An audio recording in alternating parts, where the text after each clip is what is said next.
रामायणर जड़े एपरी योद्धा जहां देखि पांडव माने भी थरी उठिथिले। श्रीरामंक वंशर योद्धा जी कि कौरवंक पक्षरु युद्ध लड़िथिले। त्रेतया रामायण एवं द्वापर रे महाभारत भली घटना घटिथिला, किंतु दुईथिरे किछि खास घटना थिला।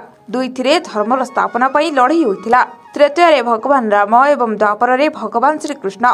किंतु आपण जानिछन्ति कि महाभारत समय रे जे युद्ध होइथिला सेतेबेले रामायण कालर जने योद्धा सेही युद्ध रे भागीदार थिले। से केही नुहे श्रीकृष्णंकर वंशज थिले आउ से कौरवंकर साथ देथिले।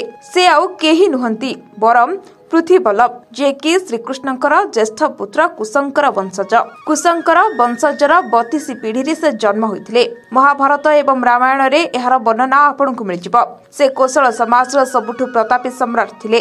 तांकर पितांकर नाम वृषवंत।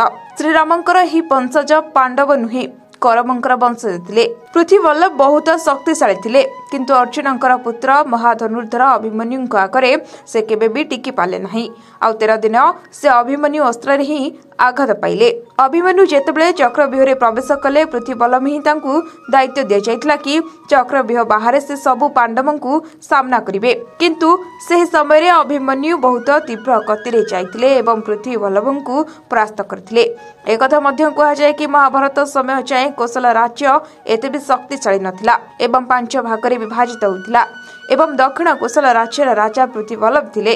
तांकर मृत्यु परे तांकर पुत्र भरतस्करंकु समस्त दायित्व मिलिथिला। से एते शक्तिशाली एवं ताकतवर थिले कि जेपरि भीष्म पितामह द्रोणाचार्य रहिथिले। से तांकर नेतृत्व रे पांडव सेनांक भितरे भय आनि दैथिले। तांकर अनेक दिव्य शस्त्रर ज्ञान रहिथिला। जे श्रीरामंकर वंशर जन्म होइथिबो तांकर केते शक्ति असीम होइथिबो तेबे आपण थरे भाबंतु। सेथि पई पृथ्वीवन अधिक शक्तिशाली रहिथिले, किंतु कहा जाए अधर्म आगरे कहार भी विजय होई नाही। एही कारणरु तांकर वध निश्चित थिला, किंतु कौरवर कूटनीति पई तांको अधर्म को सहयोग करबा पई पड़िला एवं अभिमन्युंक सह युद्ध करथबा बेले से वीर गति प्राप्त होइथिले।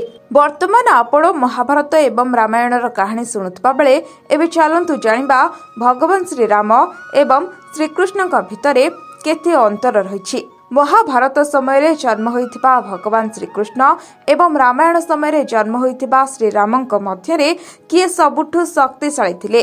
भगवान श्रीकृष्ण एवं भगवान श्रीरामंक दुईटी भिन्न अवतार रे काहेकि एते भिन्नता थिला। जेतेबेले कि भगवान राम एवं भगवान श्रीकृष्ण दुई जण भगवान विष्णुंकर अवतार थिले। आज आमे जानिबा सेही 5टी घटना जेउंथरु जणा पड़िबो कि भगवान श्रीराम एवं भगवान श्रीकृष्णंक मध्यरे अधिक शक्तिशाली किए थिले। जेमिति कि आमे जानिछे श्रीराम एवं श्रीकृष्ण दुई जण भगवान विष्णुंकर अवतार थिले। दुई जण भगवानकर तुलना करिबा बोध हुए बोकामी हेबो, किंतु एमिति 5टी घटना अछि जहा द्वारा सेमानकर शक्ति को जणा जाई परिबो। तेबे सबुठु प्रथम घटना हेउछि त्यागर बल। भगवान श्रीकृष्णंकर जीवन रे किछि कम त्याग देखबा को मिल नथिला।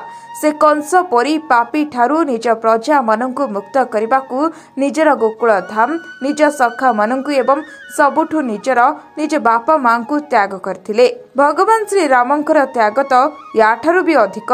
भगवान श्री राम निज पितांकर वचन रक्षा करबाकू जाई समस्त राजभोग निजर सुख को त्याग करथिले। प्रजांकर कल्याण पाई निज प्राण ठारू भी प्रिय निज पत्नी सीतांकु भी त्याग करथिले। द्वितीय रे कलार बल।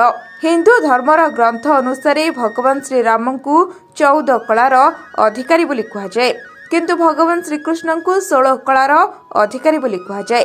निजर ही कला द्वारा भगवान श्रीकृष्ण समस्तंकर मन मोहुथिले, अर्थात श्रीकृष्ण अधिक गुणमान थिले, किंतु अन्यपटे भगवान राम मर्यादा पुरुषोत्तम थिले। मर्यादा पुरुष भगवान राम जीवन सारा जनकु नहीं निज पत्नी धर्म पालन करथिले। अन्य स्त्रींकर प्रेम निवेदन को से ग्रहण करनथिले, किंतु भगवान श्रीकृष्ण कथा जदि आसे तेबे श्रीकृष्णंकर 8 जण पाटराणी एवं 16,000 राणी रहिथिले, किंतु श्रीकृष्ण समस्त विवाह गंधर्व रीतिनीति रे करथिले। भगवान श्रीकृष्णंकर जीवन चरित्र रे एपरि अनेक कहानी रहिछि जेउंथरे से निजर मर्यादा को भांगिछंती, जेमिति कि बाल्य कालर कलसी भांगिबा, लहुणी चोराइबा, वस्त्र चोराइबा। किंतु भगवान श्रीराम निजर जीवन काल रे किछि भी मर्यादार उल्लंघन करिनाहंती। भगवान रामंकर जीवन चरित्र धर्मर प्रत्यक्ष परिभाषा को परिभाषित करुवा बेले भगवान श्रीकृष्णंकर जीवन चरित्र धर्म को सूक्ष्म कहवाकू नहीं परिभाषित करुछि। श्रीमद् भागवत गीता अनुसार भिन्न भिन्न परिस्थिति रे धर्मर परिभाषा भी बदली जाइछि। श्रीकृष्ण कहते कि गुरुकूल रे गुरुंक आज्ञा पालन करबा जदि धर्म तेबे रणभूमि रे गुरु शत्रुंक सहित थिबा बेले तांकु सामना करबा भी असल धर्म। तेबे शेष बल हेउछि राजनैतिक बल। राजनैतिक दृष्टि भगवान राम निज धर्म पालन करथिबा बेले साम दाम दंड भेद नीति को आपणाई थांती, किंतु श्रीकृष्ण कूटनीति को ही बेसी प्रश्रय देथिले। कर्ण एवं अश्वत्थामांक पराजय यार उदाहरण अटे, जेउठी भगवान राम निजर प्रियजनक पई युद्ध करुथबा बेले भगवान श्रीकृष्ण निजर सेना को विरोधी को देई निजे अधर्म विरोध रे छेड़ा होई धर्मर लड़ाई करथिले।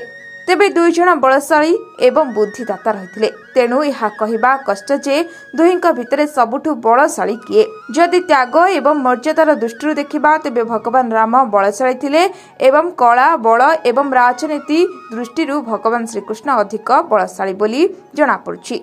एणु भगवान श्रीराम को मर्यादा पुरुष एवं श्रीकृष्ण को जुगेश्वर कहुए। तेबे आपन को कौन लगुछि काहर त्याग सबुठु अधिक? आमको कमेंट करि जणाइबे एवं चैनल को लाइक शेयर और सब्सक्राइब करिवे।